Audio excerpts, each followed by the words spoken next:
Pagi-pagi sekali orang-orang di Desa Gagar Kecamatan Blega Bangkalan dihebohkan oleh berita salah satu warganya yang kehilangan sepasang sapi ternaknya. Segenap saudara, tetangga dan handai taulan di desa itu datang silih berganti ke rumah orang yang kehilangan untuk turut bersimpati atas musibah yang menimpanya sembari menanyakan kejadian sesungguhnya. Kenang tokoh masyarakat di Desa Blega, narasumber yang mengisahkan salah satu karomah Kiai Lilur ini. Tadi jam 2 malam, sapi-sapi itu aku lihat masih ada di kandangnya dan sempat aku memberinya makan rumput sisa dari makanan siang. Namun setelah sholat subuh aku lihat lagi, sepasang sapi yang telah lama aku pelihara telah raib digotong pencuri. Tutur bapak pemilik sapi yang hilang kepada orang-orang yang datang berempati padanya. Ia tampak begitu sedih dan nestapa memikirkan sepasang sapi ternaknya yang hilang. Bagaimana tidak, sapi ternak adalah harta simpanan satu-satunya bagi masyarakat pedesaan khususnya di Madura. Selain dipekerjakan membajak sawah, sapi ternak juga tak ubahnya tabungan deposito upah kerja keras mereka, menyabit rumput setiap hari, untuk bisa dijual ketika sewaktu-waktu dibutuhkan.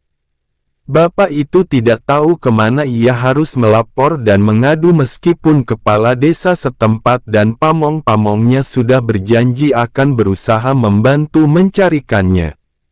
Gusti, sepasang sapi itu hartaku satu-satunya yang aku pelihara untuk persediaan biaya pernikahan anakku nanti.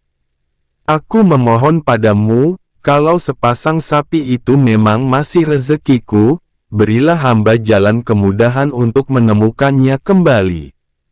Keluh dan doa bapak pemilik sepasang sapi itu.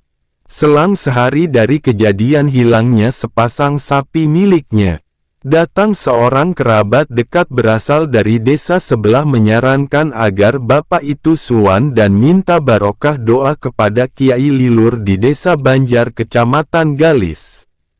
Dengan harapan sepasang sapi itu segera ditemukan.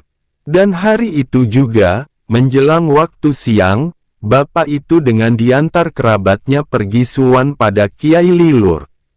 Sesampainya di dalam Kiai Lilur dan setelah dipersilahkan masuk menemui beliau, bapak itu tanpa segan mengadu dan menceritakan masalahnya kepada beliau. Apa keperluanmu datang ke sini? Dawuh Kiai Lilur pada bapak itu. Begini Kiai, kemarin pagi saya kehilangan sepasang sapi, harta milik saya satu-satunya. Namun belum sempat bapak itu selesai menceritakan kejadian sesungguhnya dan maksud kedatangannya.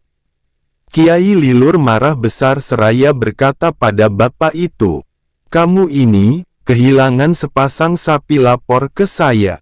Sana pergi ke kantor polisi biar Pak Polisi yang membantu menemukan sepasang sapimu yang hilang." Melihat Kiai Lilur murka, orang itu ketakutan dan menundukkan kepala tidak berani menatap beliau. Namun karena tekad dan keyakinannya sudah bulat, bapak itu memberanikan diri melanjutkan maksud dan tujuannya. Sebelumnya mohon dimaafkan Kiai, jika saya kurang sopan dan lancang sowan mengadu pada ajunan bahasa Madura Kromo Enggil yang berarti Anda. Maksud kedatangan saya ke sini hendak memohon doa barokah agar sepasang sapi saya itu cepat ditemukan. Tutur bapak itu dengan nada gemetaran. Tiba-tiba Kiai Lilur memanggil hadam orang kepercayaannya. Ambilkan orang ini nasi dan lauk pauknya yang banyak. Perintah Kiai Lilur pada hadam itu. Setelah hidangan datang, nasi dan aneka lauk pauknya. Kiai Lilur dawuh pada tamunya, "Kamu makan yang banyak, jangan berhenti jika kamu belum kenyang betul.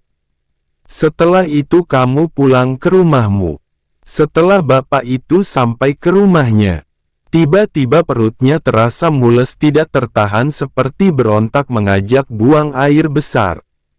Maka dengan segera bapak itu berlari ke atas bukit batu kapur tidak jauh dari rumahnya, lalu turun ke lembah mencari tempat yang aman dari pandangan orang untuk buang air besar.